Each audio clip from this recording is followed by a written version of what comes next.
नमस्कार, खबरों का पंचनामा देख रहे हैं आप। मैं हूं निश्चित दुबे। हम लेकर आए हैं देश और दुनिया की 5 बड़ी खबरें, जिस पर चर्चा के लिए मेरे साथ स्टूडियो में मौजूद है कैपिटल टीवी के एग्जीक्यूटिव एडिटर राजीव कुमार। बहुत बहुत स्वागत है सर आपका। धन्यवाद। सबसे पहले एक नजर हेडलाइंस पर। पीएम मोदी ने मलेशिया से लौटते ही की परीक्षा पर चर्चा। तनाव और चिंता को दूर करने पर हुई छात्रों से पीएम की बात। संसद में एक बार फिर हुआ जोरदार हंगामा। लोकसभा स्पीकर के खिलाफ अविश्वास प्रस्ताव लाने की विपक्ष की तैयारी। पश्चिम बंगाल में एसआईआर की प्रक्रिया को लेकर सुप्रीम कोर्ट में सुनवाई। ममता की जगह उनके वकील ने रखा राज्य सरकार का पक्ष। पटना सिविल कोर्ट को बम से उड़ाने की धमकी के बाद पप्पू यादव की जमानत को लेकर सुनवाई टली। अभी बेऊर जेल में रहेंगे पप्पू यादव। पुणे की नई मेयर बनी बीजेपी की मंजूषा नागपुरे। निर्विरोध मिली कमान। खबरों में सबसे पहली बात पीएम मोदी की। पीएम मोदी अपने मलेशिया दौरे से लौट आए हैं। मलेशिया और भारत के बीच जहां एमओयूज पर साइन हुए, वहीं निवेश को बढ़ाने की बात हुई और साझा बयान दिए गए। वहीं पीएम मोदी ने आतंकवाद को लेकर भी सख्त संदेश दिया और कहा कि आतंकवाद पर ना कोई डबल स्टैंडर्ड, ना कोई समझौता, जिसको लेकर ये कहा जा रहा है कि यह संदेश उन कट्टरपंथी देशों के लिए है जो आतंकवादियों को पालते हैं।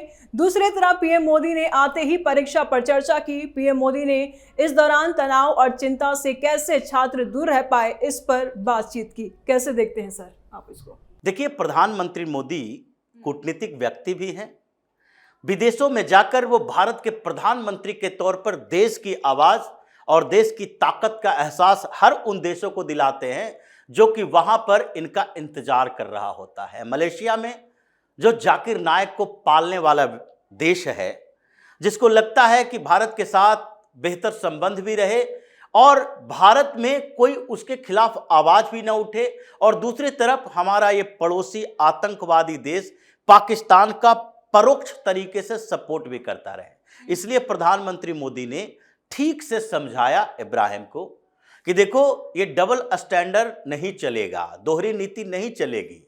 स्पष्ट करो कि भारत के साथ संबंध चाहिए या पाकिस्तान की इस दोगली नीति के साथ तुम्हें आगे बढ़ना है।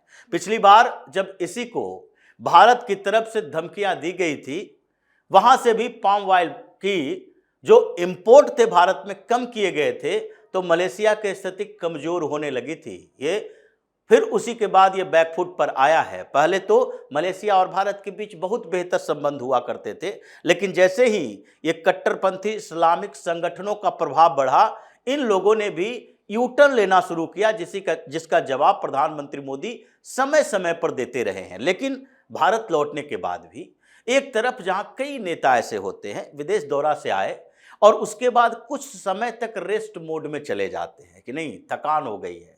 इन्हीं के पास ये नेता प्रतिपक्ष की भूमिका में राहुल गांधी भी हैं, जो बार बार विदेश जाने से पहले 2 दिन का ब्रेक चाहिए, विदेश से आने के बाद 2-4 दिन का ब्रेक चाहिए, और फिर ब्रेक के बाद एक्टिव होते हैं और फिर से विदेश दौरे का प्लान बन जाता है, जबकि इनका कोई कमिटमेंट तक नहीं होता। प्रधानमंत्री की यात्रा का मतलब होता है कि एक घंटे का उपयोग के लिए पूरा प्रोटोकॉल निर्धारित किया जाता है। तो ये एक इंडिविजुअल व्यक्ति के तौर पर भी किसी के लीडरशिप क्वालिटी को प्रदर्शित करता है कि प्रधानमंत्री के तौर पर आपकी भूमिका क्या, देश के बच्चों के एक प्रेरक व्यक्तित्व के तौर पर आपकी भूमिका क्या, प्रेरणा कैसे दे सकते हैं युवाओं को और कैसे संगठन को मजबूत कर सकते हैं पार्टी के लेवल पर। तो ये मल्टी पर्सनालिटी जो दिखाई पड़ता है प्रधानमंत्री मोदी के अंदर, कि हर मौके पर हर जगह पर वो अपने उन्हीं विचारों को सामने लाते हैं जिसकी उस मौके पर जरूरत महसूस होती है।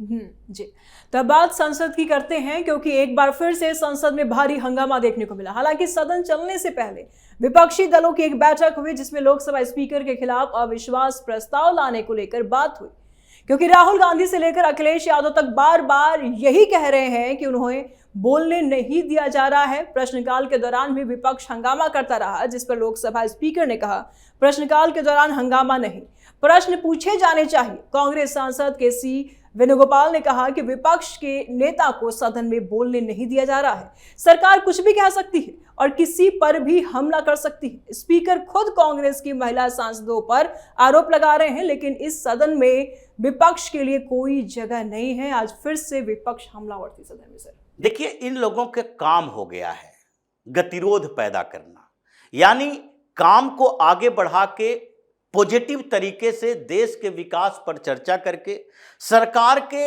अगर कोई गलत काम है तो उसको जनता तक पहुंचाने के बदले ये किसी तरीके से रोकने की कोशिश करते हैं। ये प्रोटेस्ट पॉलिटिक्स चल रहा है। अगर विपक्ष में बैठी हुई कुछ पार्टियों को, सारी पार्टियों को नहीं लगता, लेकिन जो कांग्रेस के इर्द गिर्द की पार्टियां हैं और फिर कांग्रेस के कुछ नेता हैं, इन लोगों को लगता है कि संसद में राहुल गांधी को बोलने नहीं दिया जा रहा है, तो बोलने के लिए निर्धारित समय में इनसे अपील करें।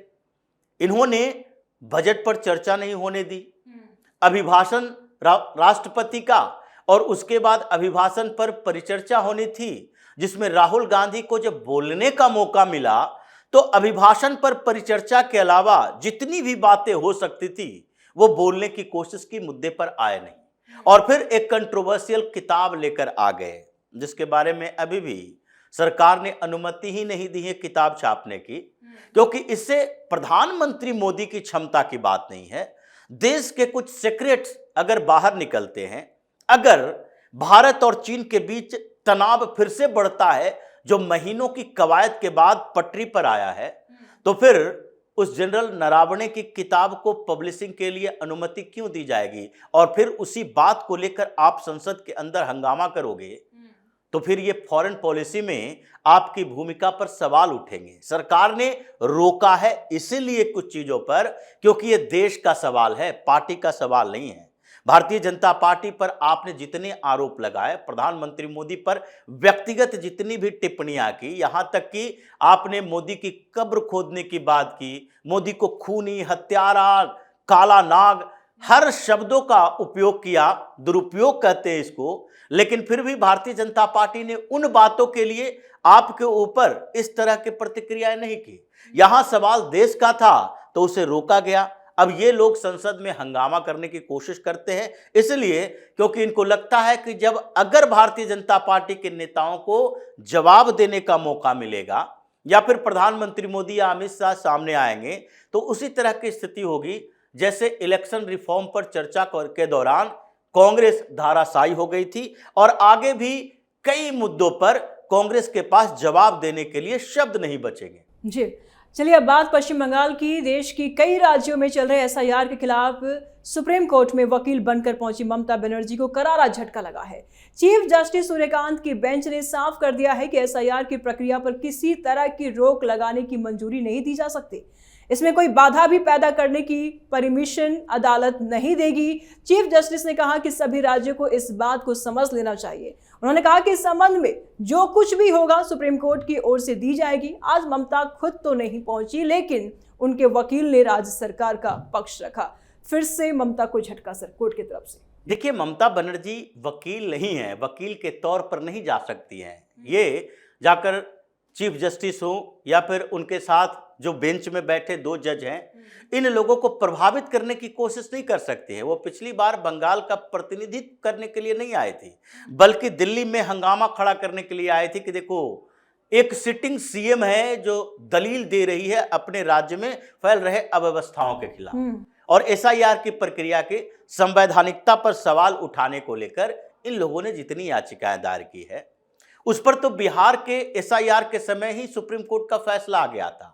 लेकिन सुप्रीम कोर्ट की मजबूरी है कि अगर कानून सम्मत तरीके से इन याचिकाओं को रिजेक्ट कर दे तो सुप्रीम कोर्ट पर भी वैसे ही सवाल उठेगा जैसे लोकसभा में स्पीकर के ऊपर उठ रहा है कि हमें बोलने नहीं दिया जा रहा, विपक्ष के आवाज को दबा दी जा रही है।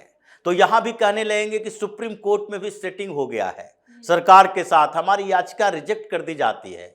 तो सीजेआई सूर्यकांत ने सोचा चलो आ जाओ, आप बैठकर दलील ही दे लो, उसकी संवैधानिकता पर कोई सवाल ही नहीं उठ सकता, क्योंकि एसआईआर करना केवल और केवल भारत के अंदर चुनाव आयोग के अधिकार क्षेत्र में आता है, कोई और संस्था कर ही नहीं सकता। तो उनकी संवैधानिकता पर तो कोई सवाल ही नहीं है। अब पश्चिम बंगाल में जो एसआईआर का सबसे ज्यादा विरोध किया जा रहा है, यही ममता बनर्जी सुप्रीम कोर्ट में आकर अपने लिए आफत मोल ले रही हैं। अभी देना पड़ा 8,000 अधिकारी पश्चिम बंगाल सरकार के चुनाव आयोग को देना पड़ा, क्योंकि पिछली बार इन्होंने सवाल उठाया कि नहीं देखिए, सुप्रीम कोर्ट में आकर हम बता रहे हैं कि यहां माइक्रो ऑब्जर्वर नियुक्त करके भाजपा शासित प्रदेशों से कर्मचारी ला रहे ये चुनाव आयोग वाले। चुनाव आयोग ने कहा कि हम नहीं लाएंगे, आप हमें कर्मचारी अधिकारी दे दो। और इसी बीच सुनवाई आज होनी थी, तो एक दिन पहले ही ममता बनर्जी ने 8,000 अधिकारियों का सूची जारी कर दी कि नहीं, ये आपके पास रहेगा। तो ये सुप्रीम कोर्ट में आकर धीरे धीरे वो अपने लिए ही आफत मोल ले रही हैं, और जैसे फ्रस्ट्रेशन में वो एक के बाद एक ऐसे कदम उठाएंगी, उनका कदम वैसे ही पीछे चलता जाएगा। जी, अब बात सांसद पप्पू यादव की, क्योंकि पटना सिविल कोर्ट को आज मेल से बम से उड़ाने की धमकी मिली है। सुरक्षा कारणों से कोर्ट परिसर को खाली कराया गया। इस बीच पप्पू यादव की जमानत को लेकर सुनवाई टाल दी गई। अब सुनवाई होने तक पप्पू यादव बेऊर जेल में रहेंगे। पप्पू यादव को 1995 के एक मामले में गिरफ्तार किया गया है। उन पर किराए के घर पर कब्जा करने का आरोप है। वहीं आज पप्पू यादव को लेकर बिहार विधानसभा के अंदर और बाहर काफी हंगामा देखने को भी मिला। सिर्फ सदन के अंदर और बाहर दोनों ओर जोरदार हंगामा देखने को मिला विपक्ष का सरकार के प्रति। पप्पू यादव को लेकर के क्या कुछ कहेंगे आप? देखिए, जिस तरीके से हंगामा ये कर रहे हैं, ये मकसद तो साफ है कि आप करप्शन को भी बढ़ावा देते हो, आप गुंडागर्दी को भी बढ़ावा देते हो, आप उन लोगों का समर्थन कर रहे हो जिसने 10 साल, 20 साल, 25 साल, 35 साल, ये कभी भी किसी भी टाइम फ्रेम में कोई गलत काम किया हो और उसकी सजा मिलने में अगर 20 साल भी देरी हो जाए, तो इसका मतलब ये नहीं है कि 20 साल की पहले किए गए कुकर्म आप सुकर्म बना दोगे।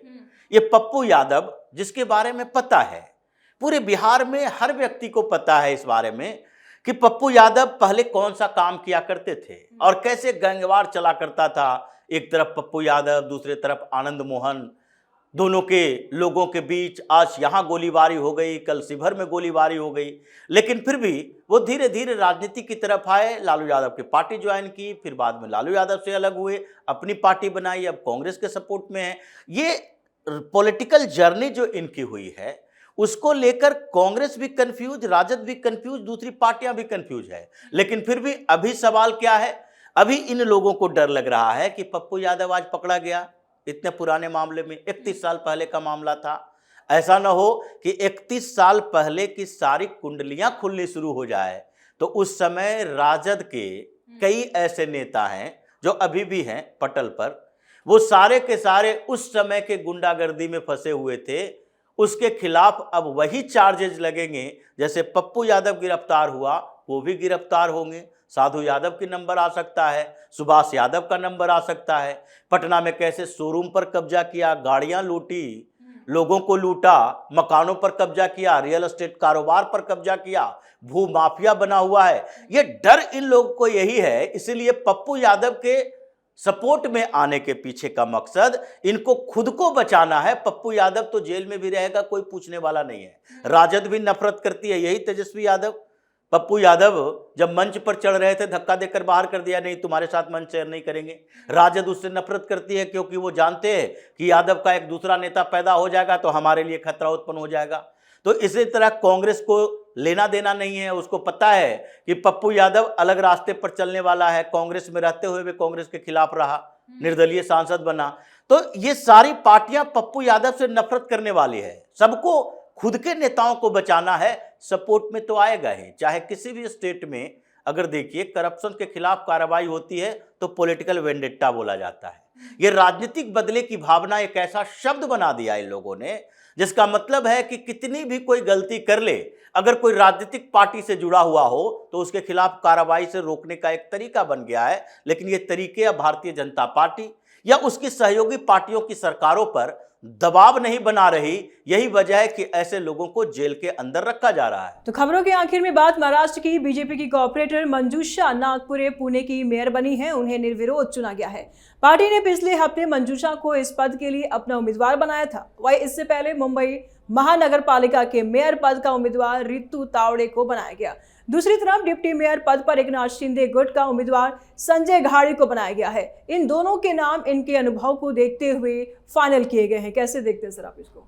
देखिए, जिस तरीके से महाराष्ट्र की राजनीति अभी हर दिन परिवर्तित हो रही है, जैसे मेयर और डिप्टी मेयर के चुनाव के लिए बीएमसी के अंदर एकनाथ शिंदे का जो नेगोशिएशन ब्लैकमेलिंग में बदल गया, तो उसके बाद फडणवीस ने सीधे वार्निंग दे दी कि नहीं, अगर आप ऐसा ही करोगे तो नवी मुंबई वाली स्थिति होगी। नवी मुंबई में एकनाथ शिंदे ने भी उम्मीदवार खड़ा किया, भारतीय जनता पार्टी ने भी किया। मेयर और डिप्टी मेयर दोनों का पद भारतीय जनता पार्टी के पास गया, खाली हाथ लौट गए एकनाथ शिंदे। उसी तरीके से कोल्हापुर में, नागपुर में, पुणे में भी तो निर्विरोध चुन लिए गए, क्योंकि कोई और उम्मीदवार बनाने के लायक स्थिति में है नहीं।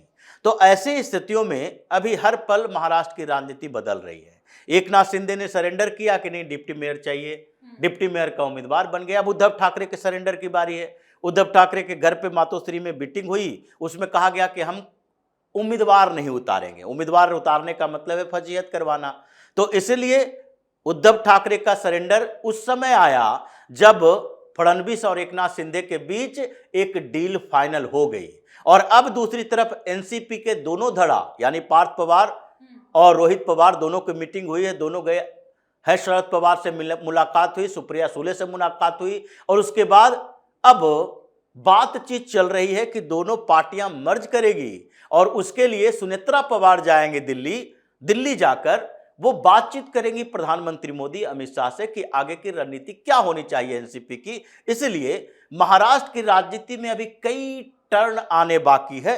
कुछ दिन में पता चलेगा कि कौन कौन से ट्विस्ट किन लोगों के खिलाफ, किन लोगों के पक्ष में आते हैं। जी बहुत बहुत शुक्रिया सर तमाम जानकारियों के लिए। धन्यवाद। तो खबरों का पंचनामा में आज के लिए फिलहाल इतना ही। देश विदेश की बाकी खबरों और उनके सटीक एनालिसिस के लिए देखते रहिए कैपिटल टीवी। हमें लाइक कीजिए, शेयर कीजिए और कैपिटल टीवी को सब्सक्राइब कीजिए। नमस्कार।